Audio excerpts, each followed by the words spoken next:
Era uma declaração de amor apaixonada, escrita à mão por Miguel, o melhor amigo do meu pai, dirigida a mim, revelando sentimentos que ele jurava serem impossíveis para um homem normal como ele. Em vez de raiva ou repulsa, o que veio foi um turbilhão de confusão que me fez questionar tudo o que eu sabia sobre lealdade, família e identidade. Meu nome é Tiago, tenho 25 anos e vivo em uma família tradicional portuguesa, onde o catolicismo e as expectativas sociais pesam como âncoras invisíveis. Meu pai, João, é um engenheiro civil respeitado, viúvo há 10 anos desde que minha mãe faleceu de câncer. Ele sempre foi o pilar da nossa casa, rígido em seus valores, condenando abertamente qualquer coisa que desviasse do caminho reto. Miguel, seu amigo de infância, era como um tio para mim, 45 anos, divorciado, pai de 2 filhos adolescentes, e um empresário bem-sucedido no setor de construção. Eles se conheceram na universidade e construíram uma amizade inabalável, cheia de churrascos de fim de semana e conversas sobre futebol.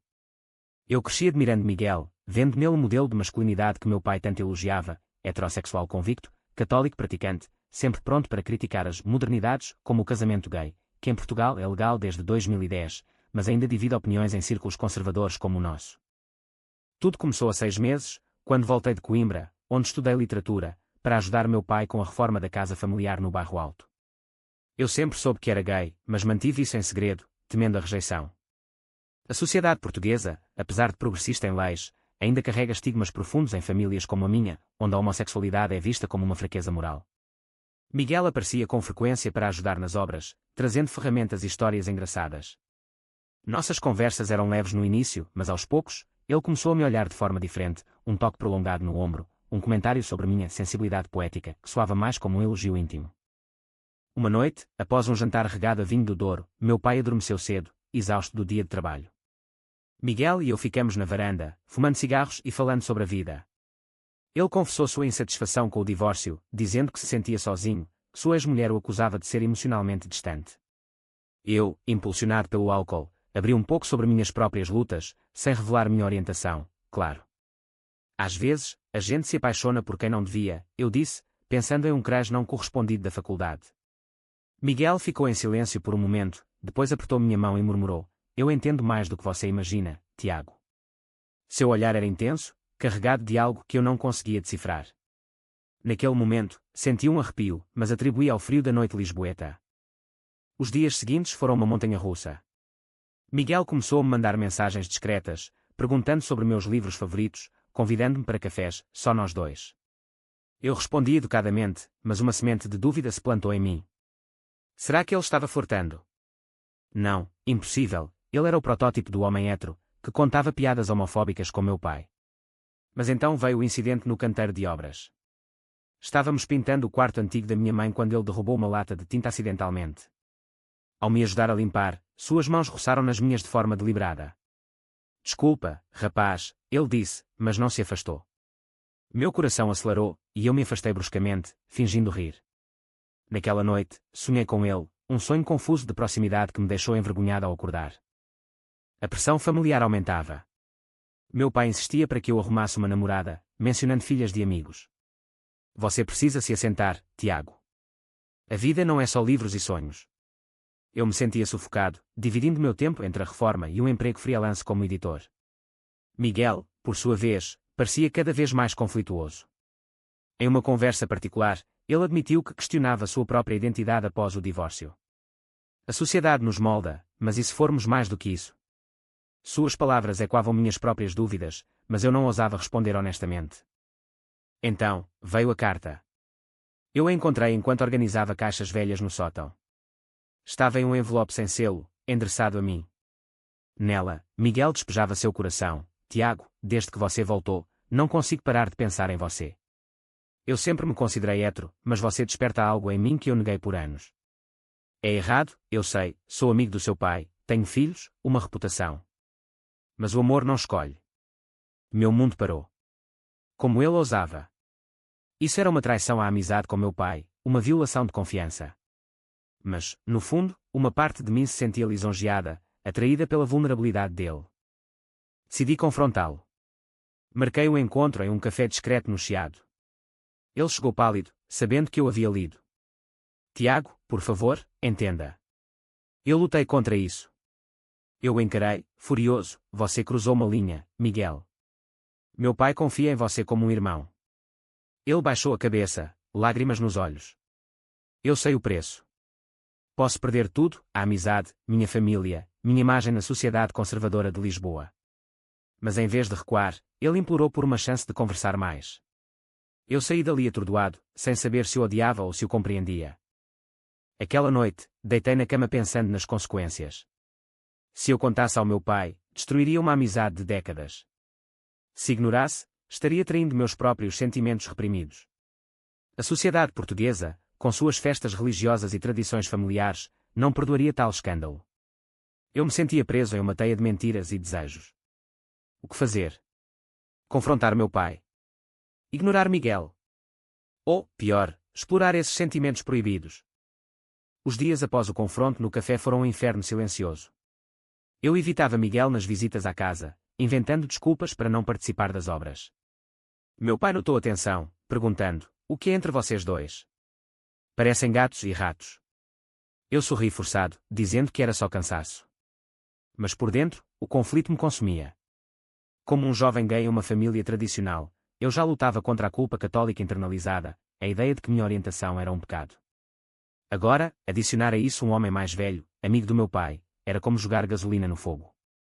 Miguel não desistia. Mandava mensagens suplicantes: "Precisamos falar, Tiago. Não posso viver com isso engasgado." Eu as ignorava, mas cada uma era um golpe no meu peito. Pensei em meus amigos da faculdade, que viviam abertamente em Coimbra, participando de paradas do orgulho. Aqui em Lisboa, com meu pai, era diferente. Ele frequentava a igreja todos os domingos, doando para causas conservadoras que se opunham aos direitos LGBT.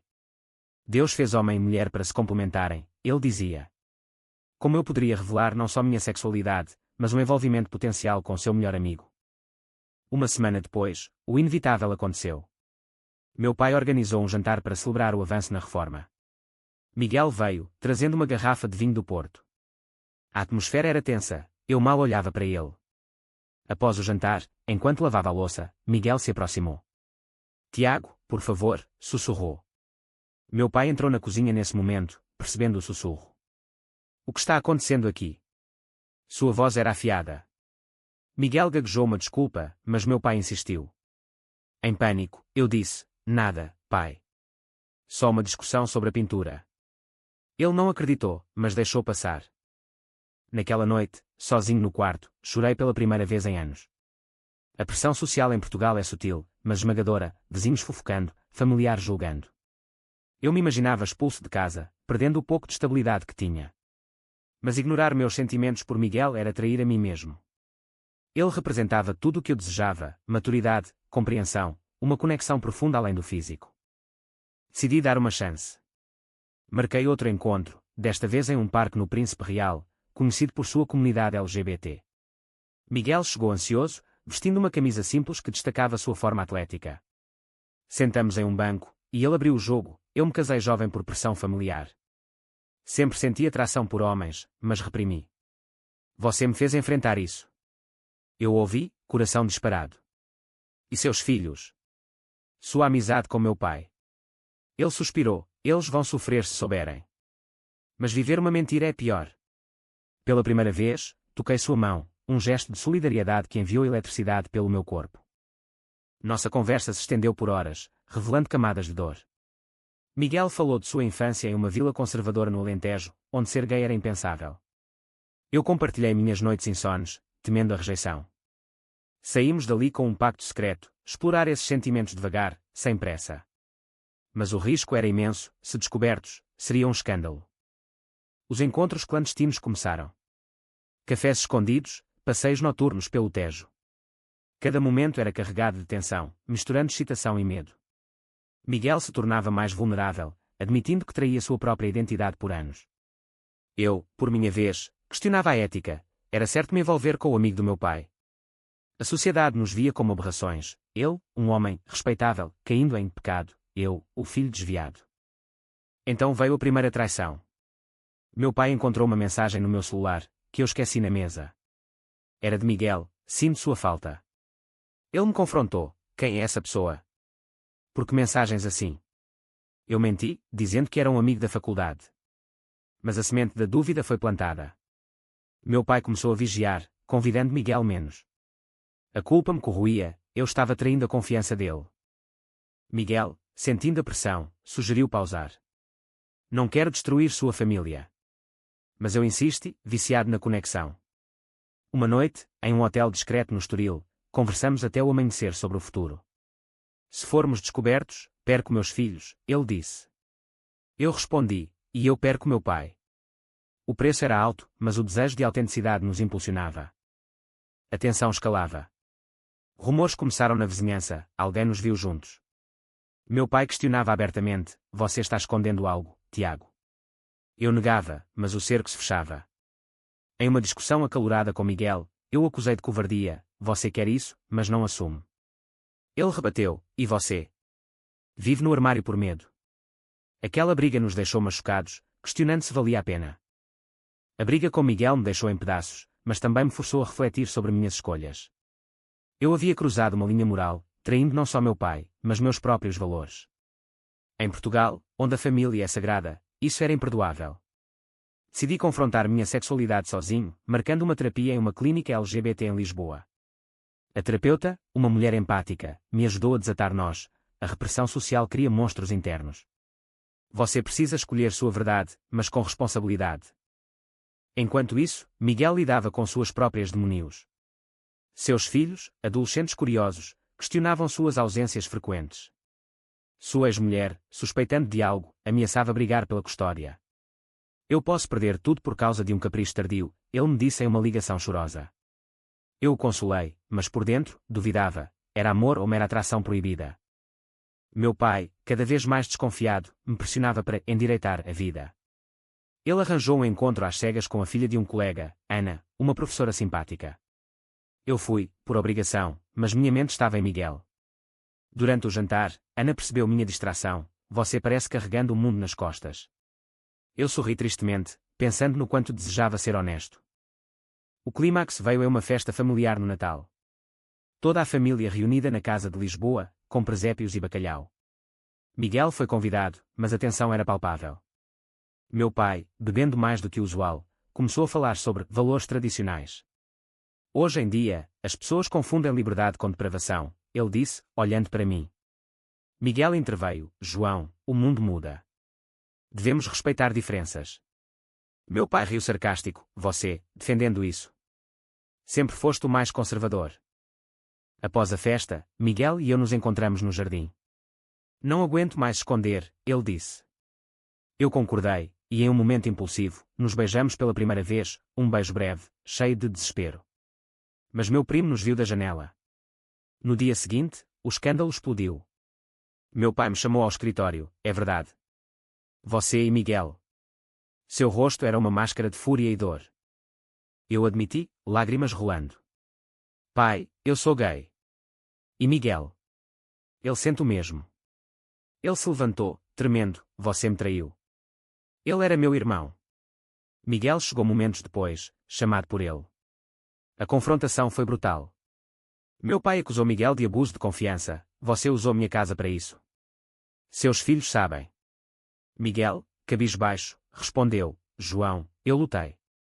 Mas o amor não obedece regras.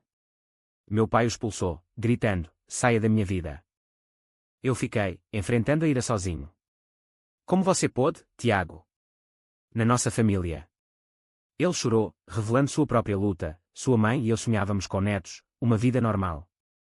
Eu implorei compreensão, pai, isso é normal para mim. Mas ele me mandou sair temporariamente, precisando de espaço. Exilado em um apartamento alugado no Alfama, eu me sentia destruído. Miguel me visitava, mas agora com culpa ampliada. Seus filhos souberam pelos rumores e o rejeitaram inicialmente. Papai, você mentiu para nós, disse o mais velho. A sociedade o julgava, amigos se afastavam, negócios sofriam. O preço da autenticidade era alto, perda de laços, reputação manchada. Mas em meio ao caos, veio uma faísca de esperança. Minha tia, mais liberal, me apoiou, a família deve unir, não dividir. Ela mediou uma conversa com meu pai, que aos poucos, relutante, começou a questionar seus preconceitos. Eu te amo, filho, mas isso dói. Miguel e eu decidimos lutar juntos, mas o caminho era árduo. Enfrentamos olhares julgadores nas ruas de Lisboa, comentários sussurrados em cafés. A pressão social em um país católico como Portugal testava nossa resiliência. Com o escândalo público, a vida virou um campo minado. Miguel perdeu contratos importantes, clientes conservadores o boicotavam. Em Portugal, negócios misturam-se com moral, ele disse amargamente.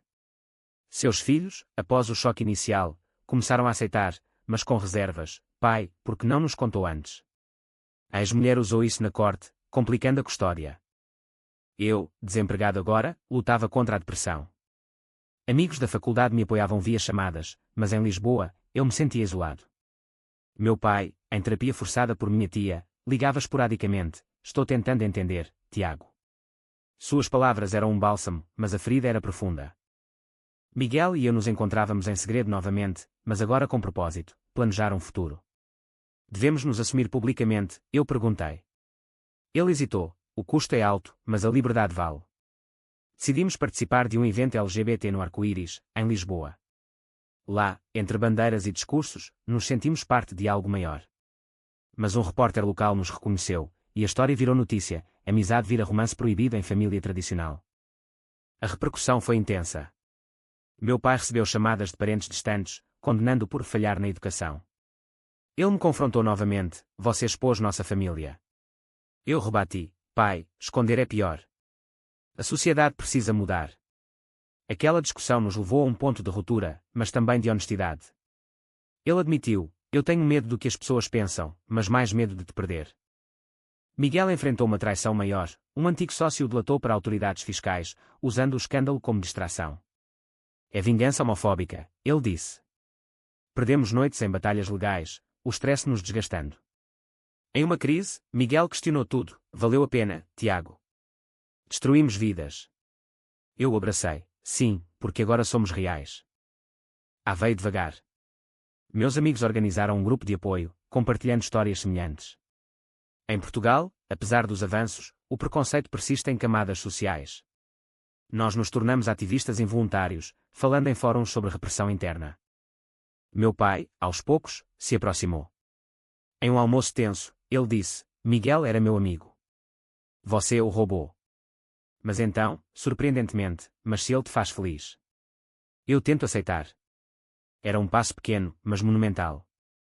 O clímax final veio quando os filhos de Miguel nos visitaram. O mais novo, confuso, perguntou: vocês se amam mesmo? Nós assentimos, e ele sorriu tímido. Aquela aceitação infantil nos deu força. Mas o preço continuou. Eu perdi herança familiar, Miguel enfrentou divórcio amargo. A sociedade nos via como exemplos controversos, heróis para alguns, vilões para outros. Com o tempo, a poeira assentou, mas as cicatrizes permaneceram. Miguel e eu nos mudamos para um apartamento modesto no bairro Alto, reconstruindo vidas fragmentadas. Meu pai visitava ocasionalmente, conversas awkward mas progressivas. Eu leio sobre isso agora, ele disse uma vez, referindo-se a livros sobre orientação sexual. Seus esforços me comoviam, mostrando que mudança é possível, mesmo em corações endurecidos pela tradição. Miguel reconquistou parte dos negócios, focando em clientes progressistas. Seus filhos se adaptaram, passando fins de semana conosco. A ex-mulher, relutante, aceitou a nova realidade. Mas a sociedade portuguesa ainda nos testava, olhares em restaurantes, comentários online. Nós nos tornamos resilientes, transformando dor em advocacia. Eu reflito sobre as escolhas, traímos lealdades, mas ganhamos autenticidade. O conflito interno, entre desejo e dever, nos moldou. Miguel, outrora hétero convicto, agora abraçava sua bissexualidade. Eu, livre do armário, inspirava outros jovens. Em uma noite chuvosa no Tejo, Miguel me pediu em casamento simbólico. Apesar de tudo, eu escolheria você de novo. Eu aceitei, sabendo o custo pago. Mas a jornada nos ensinou, amor exige sacrifícios. Famílias se quebram e se refazem, sociedades evoluem devagar. Nós pagamos com lágrimas, amizades perdidas, reputações manchadas, mas ganhamos liberdade. Foi certo priorizar o amor sobre a lealdade familiar,